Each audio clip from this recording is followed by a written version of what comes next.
My name is Ethan Metcalf. I'm a site supervisor for Multiplex. We're out at the Joondalup Health Campus redevelopment project.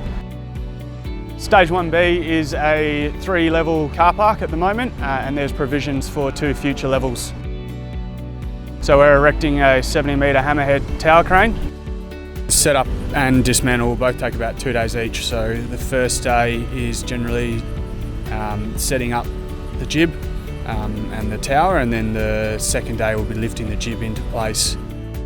The crane's main lift will be formwork and reinforcement, and then the facade. There's about 900 tonne of reinforcement, and then there's about 17,500 square metres of formwork, which will all be lifted, put into position. So it's also bins and gear, most people's gear, a lot of scissor lifts. There'll be some steel, all the facade, so we will lift all the facade up onto the top of the building, and then it'll get laid out and then lifted into position.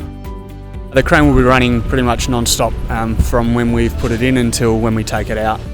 Wind days are a real killer. When the winds are too high and you can't lift, you notice a real sort of halt to production. It's sort of the heartbeat of the job. There's a lot of stuff you can't do without the cranes.